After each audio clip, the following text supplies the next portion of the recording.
which are interrelated actually. Yes.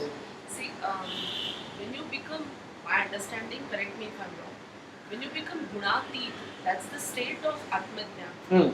Now when you say ki Kumbhakarna was tamasic and yet enlightened, or this one was rajasic and enlightened, I didn't understand this aspect because these three are not gunatit according to me. The second question which is interrelated to this is the first prerequisite, what I understand of Atma Gyan is Atma Shuddhi, as Patanjali Yoga Sutra says.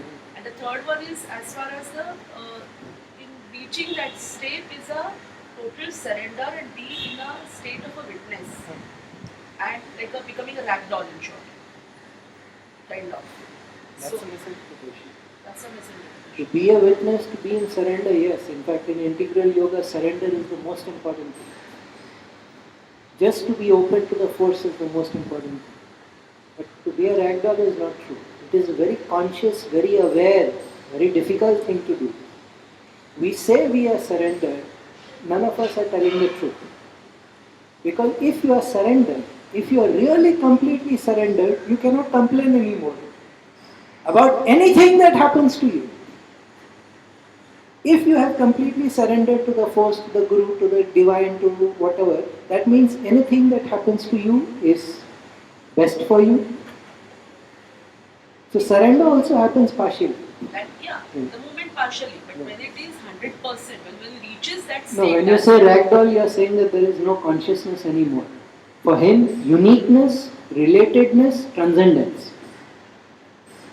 What is your unique ability? You see, in every parampara they say that if you don't add to the parampara, you don't add to the lineage, you don't bring a new insight to the lineage, then you have just maintained the parampara. You have not strengthened it, you have not grown it.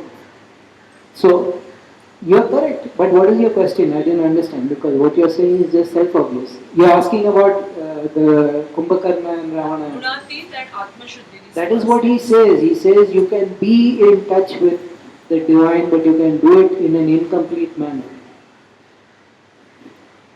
When Kumbhakarna was lying, he was actually in samadhi. But when he came out of that sleep, what is the first thing he wanted? Food. Food and alcohol. And he was married to somebody gigantic like him. Do you know the name of Kumbhakarna's wife? Vajrajwala. What a name.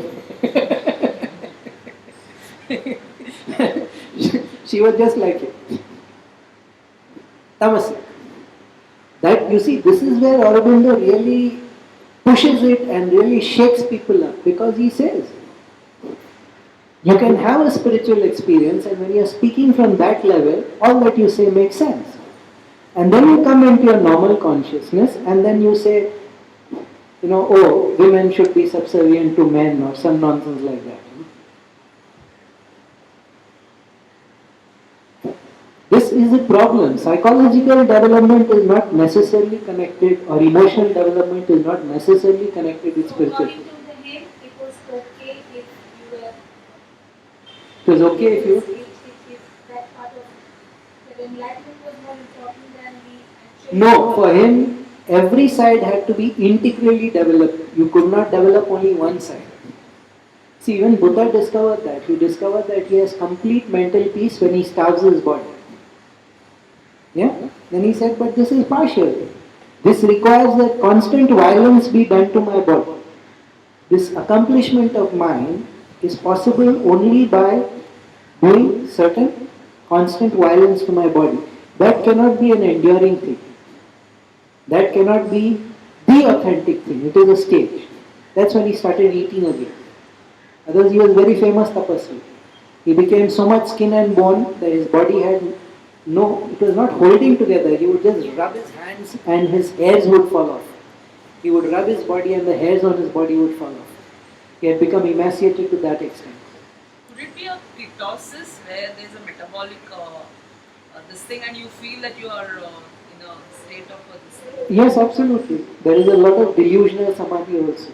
Yeah, ketosis level then. There is a lot of delusional samadhi. There is a lot of misinterpretation where people think, oh, I have become enlightened. Which is why the need for a guru and a parampara is important. So that people can say, Shanti. Abhi time baki hai. Still some things have to be done. People get excited with experiences. People get excited with experiences. But this whole integral yoga I'll talk about some other time because it's difficult for people to understand. How can you be enlightened? It's very easy. You can be very spiritually developed. Somebody like Baba Ramdev is very spiritually developed. Look at all the good work he's doing. But the minute he starts talking about gender relationships or how, very sad, because then the fact that he is basically a not very educated rustic Haryanvi is very obvious. And that is what Aurobindo was saying. You need to, enlightenment also is an evolving thing. It is very easy for us to develop and replicate the kind of enlightenment that Buddha had. What do we do now? Society is different. 5,000 years, 2,000 years of history has happened. 2,000 years of yoga has happened. What has grown? The universe is expanding. Everything is expanding. What has grown within you? What has grown within the system? That is what you are saying. Now, to be integral is very difficult. I told you, 7 areas of life to master. Remember, I keep saying social, physical, mental, familial, social, psychological or spiritual, financial, professional. These are like integral areas. And most people fail. Spiritual people fail in financial areas or professional areas or familial areas. In fact, it is taken for granted that you cannot have profession, you cannot have finance, you cannot have family, yes? And you cannot have society. Then and only then you can be a spiritual person. Now he comes around and says, no, misinterpretation. Misinterpretation. And for him it was very simple. He would go directly to the yoga, he would go directly to the Veda, he would go directly. In fact, he was one of the few people to directly read and retranslate, and he discovered certain things. He discovered certain things which people had forgotten. Even Patanjali Yoga Sutra and everything. So he discovered that the yoga as it was currently practiced in his time was a narrowing, it was a constriction. It was not the full flowering as it should have been. So he just liberated it. That has to happen.